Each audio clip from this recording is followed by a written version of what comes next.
have to make sure that at the very least students can draw, they can submit, and we have that data to access. Then from there we build and see what can we do. For instance, one of the biggest challenges this semester was getting grades to show up on the, not grades, but sketches to show up on the instructor side. So we started from there. We've got the data there, we've got the student sketches stored, we know where they're at. Just how do we get them to show up? And Josh was actually running the charge on that in terms of making those show up on the instructor side. Another challenge was, I'm actually trying to think, another challenge was just editing assignments. We had the student side set up, that was what we wanted first, but then we need to actually make the instructor side more robust. Of course, it's still getting there, because we heavily based the instructor side off of the student side. That was like the predecessor, and then we're right now in the midst of developing the instructor side more. It was making it more robust. Right now, we're just trying to set up the foundation. Like we said, we're in it for the long run. This is a marathon. We're trying to see what the very basics we need to do so that we can get things functioning, and then we progress from there. So right now, it's all about getting an instructor to be able to grade assignments, getting them to be able to see those assignments, getting students to be able to submit submissions as well as to access things.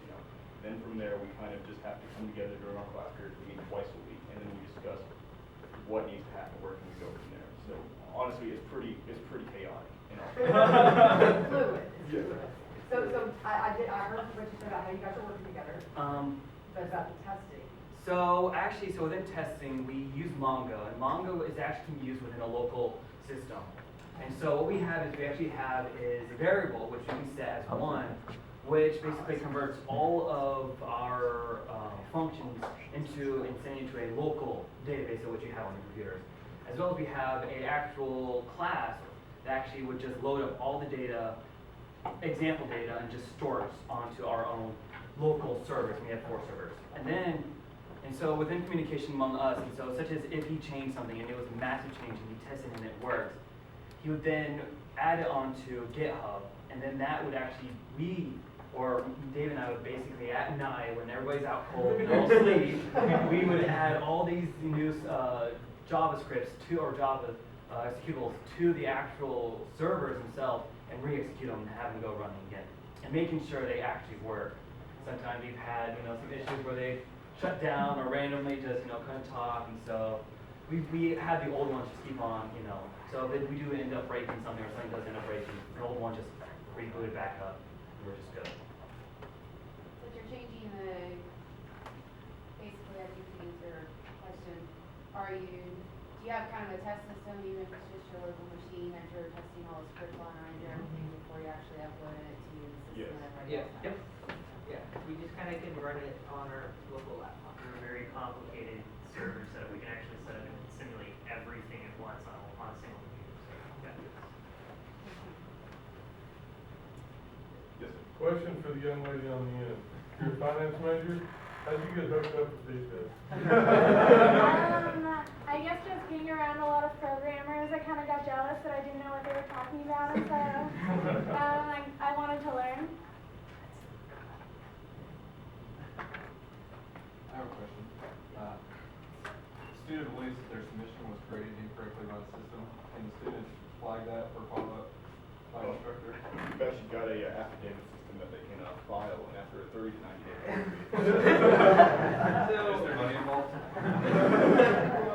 So by default, how we typically do it would probably be that the instructor would have to look at every single submission, even if it's automatically graded, and then it'd be like if they get it correct, then the instructor would just flip. And if there's one that's incorrect, then maybe they'd spend a little bit more time on it, or maybe we would just show the ones that were graded incorrect. But I didn't think about having to switch If the instructor does modify and override what the system does, and the system learn from that and improve itself. Once again, that's stuff we're building towards. We're not trying to make our machinery too smart. So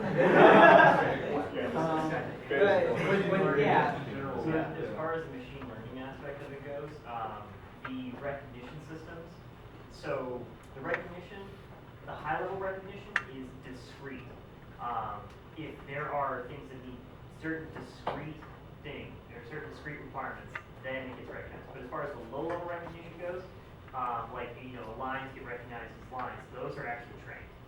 So those are trained using neural networks. So technically, yes, yes. Flagging things on a lower level would help with the recognition, but not on a higher level. Yeah, and we also, one of our goals is that like instructors can actually create these new domains, which would be actually creating the high level recognition. So in that aspect, you know, if they create something that is not recognizing at all, then they could actually just go and edit it themselves. Any other questions? All right, then let's take